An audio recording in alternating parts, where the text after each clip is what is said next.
ეს არის ისეთი პოლიტიკური განაცხადი, რომელსაც ნაბიჯები უნდა მოვაყოლო, დაახლოებით ის ნაბიჯები, ან ზუსტად ის ნაბიჯები, რაც თქვენმა პარტიამ მოვაყოლა 2008 წელს და 2008 წლამდე. კარგად უნდა გესმოდეთ ეს ყველაფერი და თუ გაიგებთ, ასეთ სამარცხნო შეკითხვებს აღარ დასრულებთ. ირაკლი კობახიძემ რუსეთს მტერი ვერ უწოდა. შინდისის გმირების მემორიალთან ახლოს მდგარი პრემიერი მანიპულირებს და ამბობს, რომ მტრისთვის სახელის დარქმევა ომის დაწყების ტოლფასი იქნება. უფრთხის რუსულ მედიას და როგორც ჩანს აღელვებს, როგორ მოხვდება კრემლის პროპაგანდის გვერდებზეც.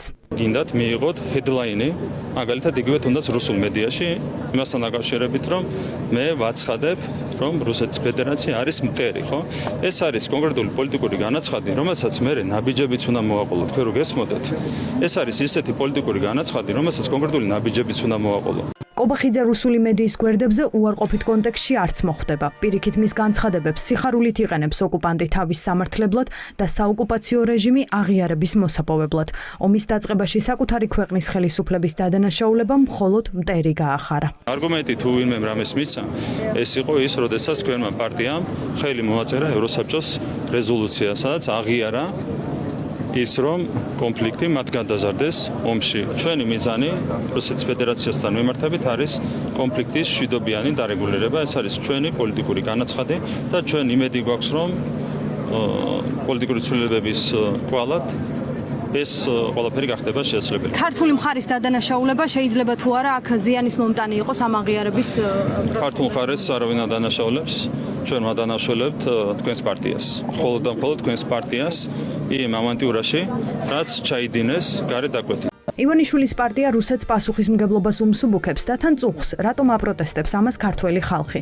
ყაველაშვილი მოქალაქეების კრიტიკულმა განწყობამ ისე გააბრაზა, ანგარიშსწორება მედიასთან გადაწყვიტა. ფაქტობრივად ჟურნალისტებზე თავდასხმა იყო მისი შინდისში ჩამოსვლის მთავარი მოტივიც. ეს არის მათი მისია, მათი დამოკიდებულება, რომ გააჩინონ ჩემს მიმართ და ნებისმიერ ხელისუფლების მიმართ, ან რომელიმე პრეზიდენტი, რომელიც არ მოწონთ, მის მიმართ ზიზღი, სიძულვილი, დისკრედიტაცია, ან მონახონ ისეთი სიტყვა, რომელიც შემდეგ ამ სიტყვაზე ააგონ სიუჟეტი და თავიანთი, ასე ვთქვათ, მაყურებელი და ბაბლი განაწყონ აგრესიულად და ნეგატიურად. ახლა ბატონო მიხეილ ჩვენი მისამართით განსაზღვრების პროტესტი გაგზავნეთ და რატომ რამ გაგაღიზიანებთ? ხალხის განწყობები გაგზავნეთ ბატონო მიხეილ. შეგაწყვეტ ხალხის განწყობები. რეგიონული განვითარების მინისტრი ერთი თვით ამტკიცებს, რომ აგვისტოს ომის ისტორია რვაში იწყება. მანამდე ქართული სოფლების დაბომბვა, როკის გვირაბში რუსული სამხედრო შენაერთების გადაადგილება, დაჭრილი ჯარისკაცები, მხოლოდ ესკალაცია მამუკა მდინარაძისთვის.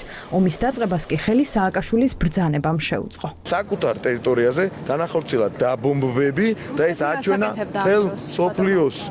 რუსეთი რასაკეთებდა აგვისტოს დასაწყისში? აი პირველიდან 7-მდე მიდიოდა ესკალაცია, რომელშიც მიუძღოდა რუსეთს ასევე ბრალი. იბომბებოდა თუ არა ქართული სოფლები პირველიდან 7-მდე? დიახ, იყო სამხედრო ესკალაცია, თუმცა არასრულმასშტაბიანი და სამწუხაროდ ხელი მოუწერეს იმაზე, რომ სრულმასშტაბიანი სამხედრო ღონისძიება ჩვენ წამოვიწყეთო. საბრძოლო მოქმედებები ფართო მასშტაბიანი, რომელიც მის მიერ გაცემულ ბრძანებაში გამოიხატა, დაიწყო არა რუსეთის წინააღმდეგ, არამედ მან დაიწყო მასირებული დაბომბვები საკუთარ საქართველოს ტერიტორიაზე, მაგრამ რუსეთს საქართველოს ომი ისტორიაში ასე უნდა ჩაიწეროს. ასია და ნუ გადახედავთ ამას. დაიწყო რუსეთის შემოჭრით 2008 წლის 8 აგვისტოს. ამ ომს ერთადერთი დამნაშავე ჰყავს და ეს ყველაზე კარგად შინდისის გმირების ოჯახებმა იციან. დაღუპული ჯარისკაცების მშობლები და ოჯახის წევრები გმირთა მემორიალთან უსმენენ ხელისუფლების პირველ პირებს და ახსნა არ აქვთ რამ გახადა სადავო ომის დამნაშავის ვინაობა 18 წლის შემდეგაც კი. ამაზე საუბარი სირცხულიც არის და მე მართლა მე სირცხულება აქ რომ მაგაზე ვსაუბრობ. ჩემი ძმა კიდევ ერთხელ მინდა ვთქვა, ომობდა და ბრძოლობდა თავის სამშობლოსთვის, ისიცავდა თავის ქვეყანას და თავის ხალხს. თავის სამშობლოსთვის ომობდა, არავის ტერიტორიაზე არ შეჭრილა და არავისთვის არაფერი არ წაუთმევიათ მათ.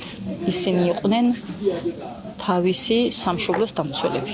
Სამრთულია ამ ომის დაწყება, ქართულს ვარ უცხი ამაზე, ჩემი შვილი აგერმონებს წეღან აღმოჩნდა და ჩემს სახში მომეძებდა, ჩემი შვილი იერომე რუსეთის ტერიტორიაზე და იქეთ. მაგრამ ვიტყოდო მე დევიცო შევეჭერი. ძალიან რთული სათქმელია ამის თქონა. მე მგონი ამას უფალმაც გერაიც ხალხმა ყველა ამის რომ ინდეის მომენტ არადრეშევა და მას ხალხი უყურებს ყველა. 18 წლის წინანდელი მოვლენების გახსენება დღევანდელი პოლიტიკური ვითარებისთვის გვერდისავლით დღეს არავის გამოსდის. შინდისში ჩასული ოპოზიცია ამბობს, რომ გმირების თავგანწირვამ ქვეყანას სახელმწიფოებრიობა შეუნარჩუნა. დღევანდელი ხელისუფლება კი ომის ქართული მხარისთვის დაბრალებით მათ ხსოვნას შეურაცხყოფს. 17-მა გმირმა ჯარისკაცმა აქცია აგვისტოს ომი და შინდისი ისტორიულ ადგილად, სადაც ყოველ წელს თითოეული ქართველი და მოდიოდეს და პატივს მიაგებდეს აგვისტოს ომის გმირებს. თუმცა უნდა გვახსოვდეს ყველას, საქართველოს თითოეულ მოქალაქეს, რომ არავის არ ეპატიება ამ გმირების ხსოვნის შეურაცხყოფა. შინდისის გმირების თავდადება არის ის წმინდა მარადიული ბაირაღი, რომელიც ქართულ ხალხს თავისუფლებისკენ მიუძღვის. ჩვენ რა თქმა უნდა გვაქვს მოვალეობა დავბრუნდეთ ჩვენს მიწაზე წინაპრების საფლავებთან, ჩვენს სიწმინდეებთან.